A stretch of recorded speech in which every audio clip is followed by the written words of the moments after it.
Os melhores contos. Produção e apresentação: Agnello Fedel. Edição: Matheus Oll. Toda semana um novo conto e informações sobre o seu autor.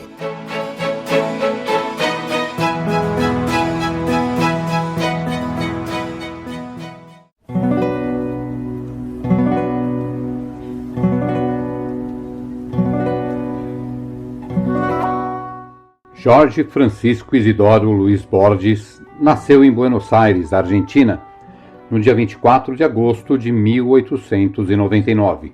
Por influência de sua avó materna, que era de origem inglesa, aprendeu inglês antes do espanhol. Com 7 anos de idade já mostrava que seria um escritor. Com 9 anos, escreveu seu primeiro conto, La Visera Fatal, inspirado em um episódio da obra de Don Quixote. Em 1914, mudou-se com a família para a Europa, instalando-se na Suíça. Em 1919, se mudaram para Madrid, onde Borges concluiu seus estudos. Em 1921, de volta à Argentina, começou a publicar poemas de inspiração surrealista. Publicou seu primeiro livro de poemas, Fervor de Buenos Aires.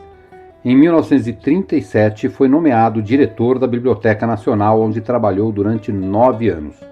Em 1943, publicou uma das suas mais importantes obras, o Aleph, considerado como uma das maiores obras literárias do Ocidente. Na obra, Borges sugere imagens e espelhos onde o real confundia-se com a realidade. Com a chegada de Dom Juan Domingos Perón à presidência da Argentina, Luiz Borges foi demitido da Biblioteca Nacional em 1946, sendo obrigado a sustentar-se com a ajuda de amigos que o indicaram para conferências e palestras. Acometido por problemas nos olhos, foi aos poucos perdendo a visão. Quando estava totalmente cego, contou com a ajuda de sua mãe para escrever seus livros. Como reconhecimento por seu trabalho, Borges recebeu inúmeros prêmios, entre eles o Prêmio do Congresso Nacional de Editores, além de prêmios do governo da Itália, da França, da Inglaterra e da Espanha. Luiz Borges casou-se aos 86 anos com sua secretária Maria Kodama. Jorge Luiz Borges faleceu em Genebra, Suíça, no dia 14 de junho de 1986. De Jorge Luiz Borges, O Morto. Que um homem do subúrbio de Buenos Aires, que um triste compadrito sem mais virtude que a infatuação da coragem, se interne nos desertos equestres da fronteira com o Brasil e chegue a capitão de contrabandistas, parece de antemão impossível. Aos que assim o entendem, quero contar o destino de Benjamin Otálora, de quem talvez não reste nenhuma lembrança no bairro da Balvanera e que morreu, a seu modo, de um balaço nos confins do Rio Grande do Sul.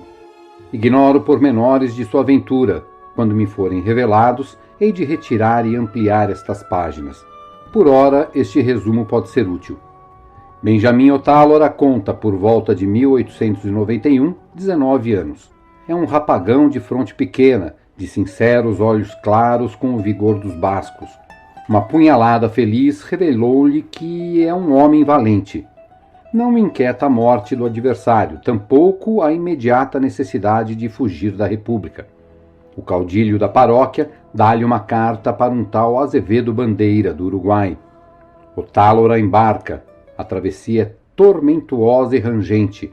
No outro dia, vagueia pelas ruas de Montevidéu, com inconfessada e talvez ignorada tristeza. Não encontra Azevedo Bandeira. Pela meia-noite, no armazém do Passo del Molino, assiste a uma discussão entre alguns tropeiros. Um punhal rebrilha. Otálora não sabe de que lado está a razão, mas o atrai o puro sabor do perigo, como a outros o baralho ou a música. Segura no entrevém uma punhalada baixa que um peão desfere contra um homem de chapéu escuro e de poncho.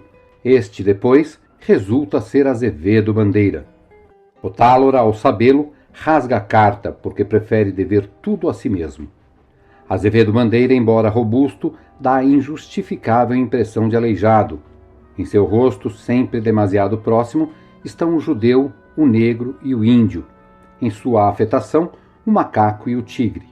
A cicatriz que lhe atravessa a face é mais um adorno, bem como o negro bigode cerdoso. Projeção ou erro do álcool A disputa cessa com a mesma rapidez com que se produziu. Otálora bebe com os tropeiros, depois os acompanha a uma farra e depois a um casarão na cidade velha, já com um sol bem alto. No último pátio, que é de terra, os homens estendem os arreios para dormir. Obscuramente, Otálora compara essa noite com a anterior. Agora já pisa terra firme, entre amigos. Inquieta ou algum remorso, isso sim, de não sentir saudades de Buenos Aires. Dorme até às 6, quando desperta o paisano que, bêbado, agrediu Bandeira. Otálora se lembra de que este homem participou com os outros da noite do tumulto e de alegria e que Bandeira o sentou à sua direita e o obrigou a continuar bebendo. O homem lhe diz que o patrão manda buscar. Uma espécie de gabinete que dá para o vestíbulo. Otálora nunca viu um vestíbulo com portas laterais. Azevedo Bandeira o está esperando, com uma clara, desdenhosa mulher de cabelo ruivo. Bandeira examina-o, oferece-lhe um copo de aguardente, repete que ele parece um homem corajoso, propõe-lhe ir ao norte com os demais para trazerem uma tropa. Otálora aceita. De madrugada estão a caminho rumo a Taquarembó.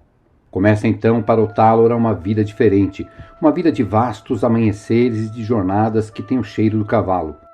Essa vida é nova para ele, e às vezes atroz, mas já está em seu sangue, pois, assim como os homens de outras nações veneram e pressentem o mar, assim nós, também o homem que entretece esses símbolos, ansiamos pela planície interminável que ressoa sobre os cascos.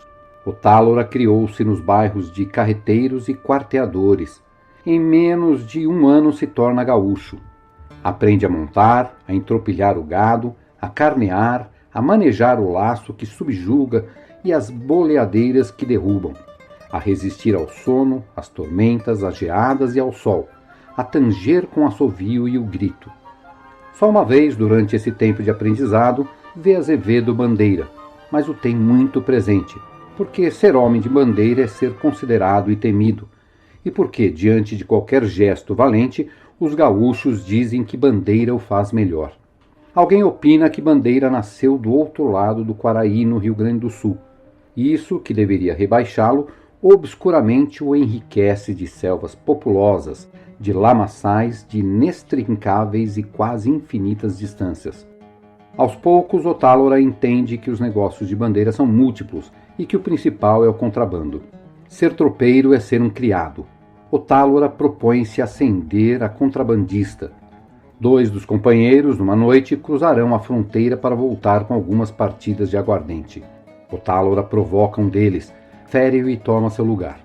Move uma ambição e também uma obscura fidelidade, que o homem, pensa, acabe por entender que tem mais valor que todos os seus orientais juntos.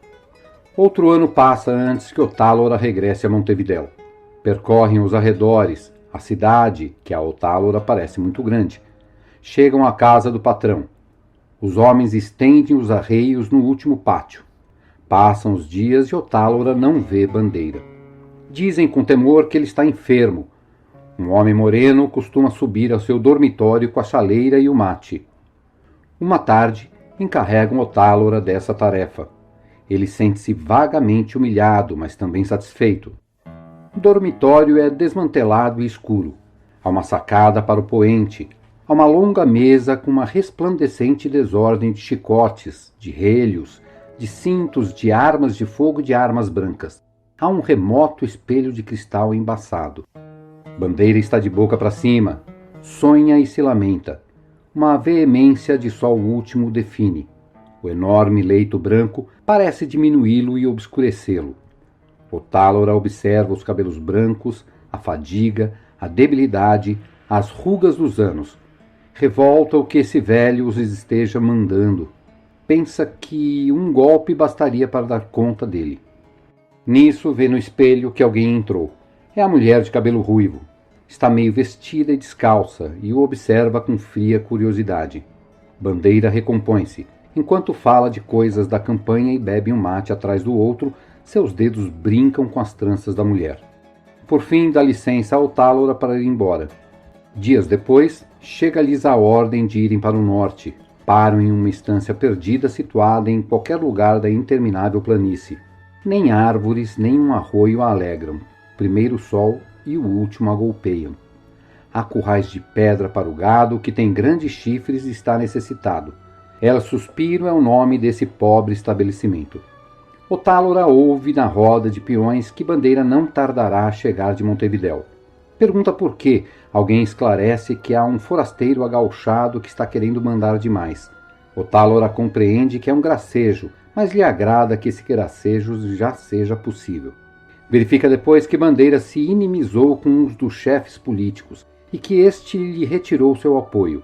Ele gosta dessa notícia. Chegam caixões de armas longas, chega uma jarra e uma bacia de prata para o aposento da mulher. Chegam cortinas e intrincado damasco. Chega das coxilhas, numa manhã, um cavaleiro sombrio, de barba cerrada e de poncho. Chama-se Ulpiano Soares e é o capanga ou guarda-costas de Azevedo Bandeira. Fala muito pouco e de maneira abrasileirada. Otálora não sabe se atribui sua reserva à hostilidade, a desdém ou a mera barbárie. Sabe-se sim que para o plano que está maquinando tem de ganhar a amizade dele. Entra depois no destino de Benjamin Otálora um alazão de extremidades negras que Azevedo Bandeira traz do sul e que ostenta arreios chapeados e carona com bordas de pele de tigre. Este cavalo liberal é símbolo da autoridade do patrão e por isso cobiça o rapaz, que chega também a desejar com desejo rancoroso a mulher de cabelos resplandecentes. A mulher, os arreios e o alazão são atributos ou adjetivos de um homem que ele aspira a destruir. Aqui a história se complica e se afunda. Azevedo Bandeira é hábil na arte da intimidação progressiva, na satânica manobra de humilhar gradativamente o interlocutor, combinando seriedade e brincadeira. Otálora resolve aplicar esse método ambíguo à dura tarefa que se propõe. Resolve suplantar lentamente Azevedo Bandeira. Consegue em jornadas de perigo comum a amizade de Soares. Confia-lhe seu plano. Soares lhe promete sua ajuda. Muitas coisas vão acontecendo depois, das quais sei algumas poucas. Otálora não obedece à Bandeira. Dá para esquecer, corrigir e inverter suas ordens. O universo parece conspirar com ele e apressa os fatos. No meio-dia ocorre em Campos de Tocarembó um tiroteio com gente rio-grandense. Otálora usurpa o lugar de Bandeira e comanda os orientais. Uma bala atravessa-lhe o ombro, mas nessa tarde regressa a El Suspiro no alazão do chefe e nessa tarde umas gotas de seu sangue mancham a pele de tigre e nessa noite dorme com a mulher de cabelos reluzentes. Outras versões mudam a ordem desses fatos e negam que eles tenham acontecido em um único dia. Bandeira, entretanto, continua sendo nominalmente o chefe.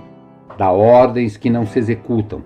Benjamin Otálora não toca nele por um misto de rotina e de pena. A última cena da história corresponde à agitação da última noite de 1894. Nessa noite, os homens de El Suspiro comem cordeiro recém-carneado e bebem um álcool pendenciador. Alguém infinitamente zangarreia uma trabalhosa milonga. Na cabeceira da mesa, Otálora, bêbado, ergue brinde atrás de brinde, em júbilo crescente. Essa torre de vertigem é símbolo de seu irresistível destino.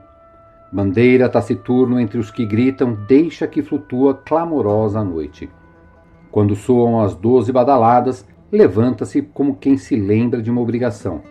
Levanta-se e bate com suavidade à porta da mulher. Ela abre em seguida, como se esperasse o chamado. Sai meio vestida e descalça. Com uma voz que se afemina e se arrasta, o chefe lhe ordena: já que tu e o portenho se querem tanto, agora mesmo vais dar um beijo nele à vista de todos. Acresce uma circunstância brutal. A mulher quer resistir, mas 2 homens a tomam pelo braço e a lançam sobre Otálora.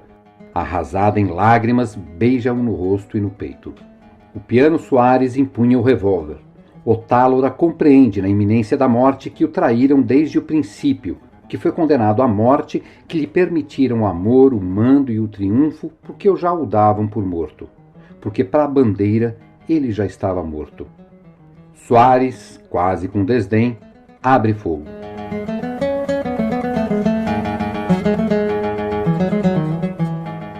Vocês ouviram O Morto, de Jorge Luiz Borges.